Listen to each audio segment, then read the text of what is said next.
Welcome back to my channel. ಹೊಸದಾಗಿ channel ನೋಡ್ತಾ ಇದ್ದರೆ ಸಬ್ಸ್ಕ್ರೈಬ್ ಮಾಡಿಕೊಂಡು ಸಪೋರ್ಟ್ ಮಾಡಿ. ಸಚ್ಚಿದಾನಂದ ಸಾಯಿನಾಥ್ಗೆ ನಮಸ್ಕಾರ ಮಾಡುತ್ತಾ ಸಾಯಿನಾಥರ ಅನುಗ್ರಹ ಎಲ್ಲರ ಮೇಲೂ ಇರಲಿ ಅಂತ ವಿಡಿಯೋ ಪ್ರಾರಂಭ ಮಾಡ್ತಾ ಇದ್ದೀನಿ. ಈ ಪರಿಹಾರವನ್ನು ಭಾನುವಾರ ನೀವು ಸಂಜೆ 6 ಗಂಟೆ ಅಥವಾ ಅದರ ಮೇಲೆ ಕೂಡ ಈ ಪರಿಹಾರವನ್ನು ಮಾಡ್ಕೊಳ್ಬಹುದು. ತುಂಬ ಶಕ್ತಿಶಾಲಿಯಾದಂಥ ಬೆಲ್ಲದ ಪರಿಹಾರ. ಬೆಲ್ಲ ಅನ್ನೋದು ತುಂಬ ಪರಿಶುದ್ಧವಾದಂಥ ಒಂದು ಪದಾರ್ಥ. ದೇವಾನುದೇವತೆಗಳಿಗೆ ನೈವೇದ್ಯವನ್ನು ಸಮರ್ಪಿಸುವಂಥ ಪದಾರ್ಥ. ದೇವತೆಗಳಿಗೆ ನಾವು ನೈವೇದ್ಯದಲ್ಲಿ ಇದನ್ನು ಅರ್ಪಿಸ್ತೀವಿ. ತುಂಬ ಚೆನ್ನಾಗಿ ಅದು ನಿವೇದನೆ ಆಗುತ್ತೆ. ಪರಿಶುದ್ಧವಾದಂಥ ಬೆಲ್ಲ ಅಷ್ಟು ಶಕ್ತಿ ಇರುತ್ತೆ. ನಮಗಿರುವ ಸಾಲದ ಸಮಸ್ಯೆ ಆಗಿರಬಹುದು, ಕೋರಿಕೆಗಳಾಗಿರಬಹುದು, ತುಂಬ ಜನಕ್ಕೆ ಹೆಣ್ಣು ಮಕ್ಕಳಿಗೆ ಬೆಳ್ಳಿ ಬಂಗಾರ ತಗೊಳ್ಬೇಕು ಅನ್ನುವ ಆಸೆ ತುಂಬ ಇರುತ್ತೆ. ಭೂಮಿಗಳನ್ನು ತಗೊಳ್ಬೇಕು ಅಂದರೆ ಪ್ರಾಪರ್ಟಿ ತಗೊಳ್ಬೇಕು ಅನ್ನೋದು ಆಸೆ ಇರುತ್ತೆ. ಅಥವಾ ಸೈಟ್ ತಗೊಳ್ಬೇಕು, ನಮಗೆ ಯಾಕೋ ನಮ್ಮ ಜಾತಕದಲ್ಲಿ ಮನೆ ಯೋಗ ಇಲ್ವೇನೋ, ನಮ್ಮ ಜಾತಕದಲ್ಲಿ ಒಂದು ಜಾಗ ತಗೊಳ್ಳುವ ಯೋಗ ಇಲ್ವೇನೋ, ಈ ರೀತಿ ನಾವು ಅಂದ್ಕೊಳ್ತಾ ಇರ್ತೀವಲ್ವ. ಅಂತಹವರು ತಪ್ಪದೆ ಇವುಗಳನ್ನು ಭಾನುವಾರದ ದಿನಗಳಲ್ಲಿ ಮಾಡ್ಕೊಳ್ತಾ ಬಂದಾಗ ತುಂಬ ಚೆನ್ನಾಗಿ ನಮಗೆ ಅನುಕೂಲ ಆಗುತ್ತೆ. ಏಕೆಂದರೆ ಬೆಲ್ಲ ಅನ್ನೋದು ಇಷ್ಟಾರ್ಥಗಳನ್ನು ನೆರವೇರಿಸುವಂಥ ಶಕ್ತಿ ಇದರಲ್ಲಿದೆ. ನೀವು ಇದನ್ನು ಒಂದು ಅಂಗಡಿಗಳಲ್ಲಿ ನಮಗೆ ಪೂರ್ತಿಯಾಗಿ ಉಂಡೆ ಬೆಲ್ಲ ಅಂತಲೂ ಸಿಗುತ್ತೆ, ಇಲ್ಲಾಂದರೆ ಕ್ಯೂಬ್ ರೀತಿಯಲ್ಲಿ ಇರುತ್ತೆ, ಅದು ಸಿಗುತ್ತೆ. ಇದರಲ್ಲಿ ತೋರಿಸ್ತೀನಿ, ಆ ಥರ ಕೂಡ ನಮಗೆ ಸಿಗುತ್ತೆ. ನಿಮ್ಮ ಅನುಕೂಲಕ್ಕೆ ತಕ್ಕಂತೆ ನೀವೊಂದು 1/4 kg, ಅರ್ಧ kg ಒಂದೇ ಪ್ರಮಾಣದಲ್ಲಿರುವಂಥ ಬೆಲ್ಲವನ್ನು ತಗೊಳ್ಬಹುದು. ಅದರ ಮೇಲೆ ನಾವು ಕೋರಿಕೆಯನ್ನು ಬರ್ಕೊಳ್ತೀವಿ. ಅದಕ್ಕೋಸ್ಕರ ಸುಮಾರು ಜನಕ್ಕೆ ಇದನ್ನು ಒಂದು ಸಾರಿ ಮಾಡ್ತಾರೆ, ಆ ಒಂದು ಸಾರಿಗೇ ರಿಸಲ್ಟ್ ಬಂದಿಲ್ಲ ಅಂದರೆ ಅದನ್ನು ಮಾಡೋಕ್ಕೆ ಹೋಗೋದಿಲ್ಲ. ಆ ಥರ ಇರ್ತಾರೆ ಸ್ನೇಹಿತರೆ. ತಾಳ್ಮೆ ಅನ್ನೋದು ಬಹಳ ಮುಖ್ಯವಾಗಿರುತ್ತೆ. ಏಕೆಂದರೆ ನಾವೀಗ ಸ್ವಾಮಿ ಹತ್ರ ಕೇಳ್ಕೊಂಡಿರ್ತೀವಿ, ನಮ್ಮ ಕೆಲಸವನ್ನು ನಾವು ಮಾಡಬೇಕು ಅಷ್ಟೇ. ಅದನ್ನು ಪ್ರತಿಫಲವಾಗಿ ನಾವು ಎದುರು ನೋಡ್ತಾ ಇದ್ದಾಗ ದೇವರು ನಮಗೆ ಯಾವ ಕ್ಷಣಕ್ಕೆ ಕೊಡ್ತಾನೆ, ಹೇಗೆ ಕೊಡ್ತಾನೆ, ಅದೆಲ್ಲವೂ ಕೂಡ ನಾವು ಪ್ರಶ್ನೆ ಮಾಡಿದ ರೀತಿ ಆಗಿಬಿಡುತ್ತೆ. ಅದಕ್ಕೆ ನಾವು ನಮ್ಮ ಒಂದು ನಿಯಮ ನೀತಿಯಿಂದ ಏನೆಲ್ಲ ಮಾಡಬೇಕು ಅದನ್ನು ನಾವು ನಂಬಿಕೆಯಿಂದ ಮಾಡಿಕೊಂಡಾಗ ದೇವರ ಆಶೀರ್ವಾದ ಅನ್ನೋದು ಸಿಗುತ್ತೆ, ಎಲ್ಲೂ ಹೋಗೋದಿಲ್ಲ. ಏಕೆಂದರೆ ನಾವು ಮಾಡುವಂಥ ಪುಣ್ಯದ ಕೆಲಸ, ಈ ರೀತಿಯ ರೆಮಿಡಿಗಳು ಯಾವುದೇ ಆಗಿರಬಹುದು, ಮನುಷ್ಯನಿಗೆ ತುಂಬ ಒಳ್ಳೆಯದನ್ನು ಮಾಡುತ್ತೆ. ಸುಮಾರು ಜನ ಈ ಪರಿಹಾರ ಮಾಡಿದ್ರೆ ಎಷ್ಟು ದಿನಕ್ಕೆ ನಮಗೆ ರಿಸಲ್ಟ್ ಬರುತ್ತೆ, ಈ ಕ್ವಶನ್ ಕೇಳಿದಾಗ ಅದು ಅವ್ರಿಗೆ ಸರಿಯಾಗಿ ಅರ್ಥ ಆಗಲಿಲ್ಲ ಅಂತಲೇ ಅರ್ಥ ಮಾಡ್ಕೊಳ್ಬೇಕು. ಮತ್ತೊಂದು, ನಮಗೆ ಈಗ ಸಡನ್ನಾಗಿ ಕ್ಷಣಕ್ಕೆ ನಮಗೆ ದುಡ್ಡು ಬೇಕು, ಯಾವಾಗ ಬರುತ್ತೆ ಅಂತ ಕೇಳ್ತಾರೆ. ನೀವು ಪ್ರಯತ್ನ ಪಡಬೇಕು ಅಷ್ಟೇ. ನಮ್ಮದು ಏನಿರುತ್ತೋ ಅದನ್ನು ನಾವು ಮಾಡಿದಾಗ ದೇವರ ಅನುಗ್ರಹ ಯಾವ ಸಮಯಕ್ಕೆ ಬರುತ್ತೆ ನಮಗೆ ಅನ್ನೋದು ನಾವು ಹೇಳೋದಕ್ಕೆ, ಅದು ನಮಗೆ ಊಹೆಗೆ ಬರುತ್ತಾ, ನೀವು ಅದನ್ನು ಅರ್ಥ ಮಾಡ್ಕೊಳ್ಬೇಕು. ದೇವ್ರ ಹತ್ರ ನಾವು ಅಂದರೆ ನಮಗೆ ಯಾವಾಗಲೂ ಅಷ್ಟೇ ಏನಾದರೂ ಒಂದು ಡಿಮ್ಯಾಂಡ್ ಇಟ್ಕೊಂಡೇ ಮಾಡ್ತೀವಲ್ವ. ನಮ್ಮ ಮನಸ್ಸಿಗೆ ಸಮಾಧಾನ ಆಗೋದಕ್ಕೆ ನಾವು ಮಾಡಿಕೊಳ್ಳುವಂಥದ್ದು ಸ್ನೇಹಿತರೆ.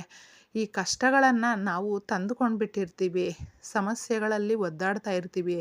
ಆ ಸಮಯಕ್ಕೆ ನಮಗೆ ಏನೂ ಆಗಲಿಲ್ಲ ಅಂದರೆ ದೇವರೇ ಇಲ್ಲ, ಈ ಪ್ರಕೃತಿಯಲ್ಲಿ, ಈ ಬ್ರಹ್ಮಾಂಡದಲ್ಲಿ ದೇವರೇ ಇಲ್ಲ ಅಂತ ನಾವು ರೆಡಿ ಆಗಿಬಿಡ್ತೀವಿ, ಫಿಕ್ಸ್ ಆಗಿಬಿಡ್ತೀವಿ ಹೇಳ್ಕೊಳ್ಳೋದಕ್ಕೆ. ನೋಡಿ, ಎಲ್ಲ ರೀತಿಯಲ್ಲೂ ಕೂಡ ಬಾಗಿಲು ಮುಚ್ಚಿದಾಗ ನಮಗೆ ಒಂದೇ ಒಂದು ಕಡೆಯಿಂದ ಒಂದು ಚಿಕ್ಕ ಬೆಳಕಾದ್ರೂ ಮೂಡಿಸುವಂಥದ್ದು ಆ ಭಗವಂತನು. ಅದಕ್ಕೆ ನಂಬಿಕೆಯಿಂದ ಮಾಡ್ಕೊಳ್ಳಿ. ಒಂದಲ್ಲ ಒಂದು ಎಲ್ಲ ಕಷ್ಟಗಳಿಗೂ ಕೂಡ ಮೀರಿದಂಥ ಒಂದು ಕೈ ಹಿಡಿಯೋದು ಅಂದರೆ ಅದು ಭಗವಂತನೇ ಆಗಿರ್ತಾನೆ. ಈ ಪರಿಹಾರವನ್ನು ನೀವು ಮಾಡಿಕೊಳ್ಳುವಾಗ ಪರಿಹಾರಕ್ಕೆ ತುಂಬ ಚೆನ್ನಾಗಿ ಬೇಕಾಗಿರುವಂಥದ್ದು ನಂಬಿಕೆ. ಈ ಪರಿಹಾರವನ್ನು ನೀವು ಗಾಜಿನ ಲೋಟ ತಗೊಳ್ಳಿ, ಇಲ್ಲಾಂದರೆ ತಾಮ್ರದ ಲೋಟ ತಗೊಳ್ಳಿ, ಸ್ಟೀಲ್ ಲೋಟವನ್ನು ತಗೊಳ್ಳೋದಕ್ಕೆ ಹೋಗಬೇಡಿ. ಅದರಲ್ಲಿ ಸ್ವಲ್ಪ ಕುಂಕುಮ ಹಾಕಬೇಕು. ನಮ್ಮ ದೇವರ ಮನೆಯಲ್ಲಿ ಇಟ್ಟಿರ್ತೀವಲ್ವ, ಆ ಕುಂಕುಮ ಹಾಕಿದ್ರೆ ತುಂಬ ಶ್ರೇಯಸ್ಕರ. ಸ್ವಲ್ಪ ಕುಂಕುಮ ಹಾಕಿಬಿಟ್ಟು ಇದಕ್ಕೆ ಎಲ್ಲರ ಮನೆಯಲ್ಲೂ ಕೂಡ ಪಚ್ಚ ಕರ್ಪೂರ ಇರೋದಿಲ್ಲ, ಅದು ಸ್ವಲ್ಪ ಬೆಲೆ ಇರೋದರಿಂದ ತಗೊಳ್ಳೋದಕ್ಕಾಗೋದಿಲ್ಲ. ಸಾಧಾರಣವಾಗೇ ಇರುತ್ತಲ್ವ, ಆ ಕರ್ಪೂರವನ್ನು ನೀವು ತಗೊಳ್ಳಿ. ನೀವು ಗಮನದಲ್ಲಿಟ್ಕೊಳ್ಳಿ, ಪಚ್ಚ ಕರ್ಪೂರ ಅನ್ನೋದು ಎಲ್ಲಿರುತ್ತೆ ನೋಡಿ, ಅಲ್ಲಿ ಮಹಾಲಕ್ಷ್ಮಿ ಶ್ರೀಮನ್ನಾರಾಯಣ ನಿವಾಸ ಮಾಡ್ತಾರೆ ಸ್ನೇಹಿತರೆ. ಯಾಕೆ ಅಂದರೆ ಮಹಾಲಕ್ಷ್ಮಿಗೆ ನೀವು ಯಾವುದೇ ಪೂಜೆ ಮಾಡಲಿ, ಯಾವುದೇ ಪರಿಹಾರ ಮಾಡಲಿ, ಈ ಕರ್ಪೂರ ಅನ್ನೋದು ಬಹಳ ಮುಖ್ಯವಾಗಿರುತ್ತೆ. ಇನ್ನು ವಿಷ್ಣು ಸ್ವಾಮಿಗೆ ನಾವು ಆ ಸ್ವಾಮಿಗೆ ನಾಮ ಇಡ್ತೀವಲ್ವ, ಆ ನಾಮ ಇಡೋದ್ರಿಂದ ಆರತಿ ಮಾಡುವವರೆಗೂ ಕೂಡ ಪಚ್ಚ ಕರ್ಪೂರವನ್ನೇ ಬಳಸ್ತಾರೆ.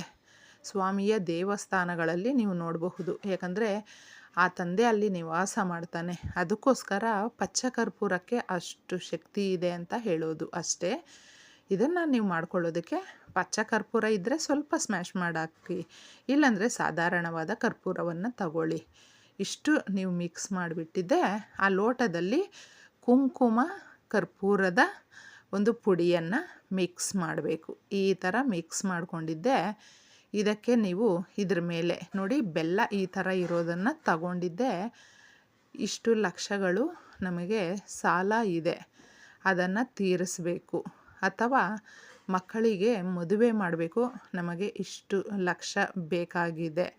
ಇದನ್ನು ಸಾಲ, ಒಡವೆ, ಮನೆ ಕಟ್ಟೋದು, ನಿಮ್ಮ ಫ್ಯೂಚರಲ್ಲಿ ಅಂದರೆ ನಿಮ್ಮ ಭವಿಷ್ಯಕ್ಕಾಗಿ ಏನಾದರೂ ಬೇಕಾಗಿದ್ದರೆ ಅದನ್ನು ನೀವು ಬರೆದುಕೊಂಡು ಇದನ್ನೇನು ಮಾಡಬೇಕು ಅಂದರೆ ಸಂಜೆ ನೀವು ನೋಡಿ 6 ಗಂಟೆ, ಅದಕ್ಕೆ ಮುಂಚೆ ನಾವು ಒಂದು 5 ಗಂಟೆ ಹಂಗೆ ಮಾಡ್ಕೊಳ್ಬಹುದು, ತೊಂದರೆ ಇಲ್ಲ. ನಿಮಗೆ ಎಲ್ಲಾದರೂ ನಿಮ್ಮ ಮನೆಯ ಹತ್ರ ಸ್ವಲ್ಪ ದೂರದಲ್ಲೇ ಆಗಿರಬಹುದು, ಯಾವುದಾದ್ರೂ ಬಾಳೆ ಗಿಡಗಳು ಸಿಕ್ಕಿದ್ರೆ ಆ ಗಿಡಗಳ ಹತ್ರ ಹಾಕಬೇಕು ಸ್ನೇಹಿತರೆ.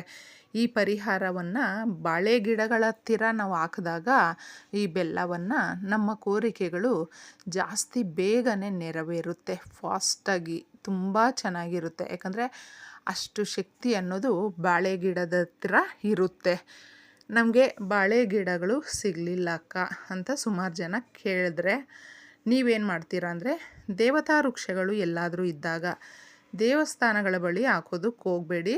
ನಿಮಗೆಲ್ಲಾದರೂ ರೋಡಲ್ಲಿ ಸಿಕ್ಕದಾಗ, ಗಿಡ ಮರಗಳು ಇದ್ದಾಗ, ದೇವತಾ ವೃಕ್ಷಗಳು ಯಾವುದೇ ಆಗಿರಬಹುದು, ಬೇವಿನ ಮರ, ಆಲದ ಮರ, ಅರಳಿ ಮರ, ಇದನ್ನು ನೀವು ನೋಡ್ಕೊಂಡಿದ್ದೆ ಹಾಕಬಹುದು. ಇಲ್ಲಾಂದರೆ ದಾಸವಾಳದ ಮರ ಇರುತ್ತೆ, ಗಿಡ ಇರುತ್ತೆ, ಅಲ್ಲೂ ಕೂಡ ಹಾಕಬಹುದು. ಅದನ್ನು ತಗೊಂಡೋಗಿ ಬರೆದು ಕೇಳಿಕೊಂಡು ಸಂಕಲ್ಪ ಮಾಡಿಕೊಳ್ಬೇಕು. ಆ ಗಿಡದ ಹತ್ತಿರ, ಆ ಮರದ ಹತ್ತಿರ ನಿಂತ್ಕೊಂಡಿದ್ದೆ ನೀವು ನಿಮಗಿರುವ ಎಲ್ಲ ರೀತಿಯ ಸಮಸ್ಯೆಗಳನ್ನು ಕೇಳಿಕೊಂಡು ಭಾನುವಾರ ಇದನ್ನು ತೀರಾ ರಾತ್ರಿ ಸಮಯಗಳಲ್ಲಿ ಮಾತ್ರ ದೊಡ್ಡ ದೊಡ್ಡ ದೇವತಾ ಮರಗಳ ಹತ್ರ ಹೋಗಬೇಡಿ, ಅದಕ್ಕೆ ಮುಂಚೆನೇ ಮಾಡ್ಕೊಂಡು ಬಿಡಿ, ಬೆಸ್ಟಾಗಿರುತ್ತೆ. ತುಂಬ ಚೆನ್ನಾಗಿ ರಿಸಲ್ಟನ್ನು ಕೊಡುವಂಥ ಪರಿಹಾರ ಹಾಕ್ಬಿಟ್ಟು ಬಂದುಬಿಡಿ ಸುಲಭವಾಗಿ. ಇಷ್ಟೇ.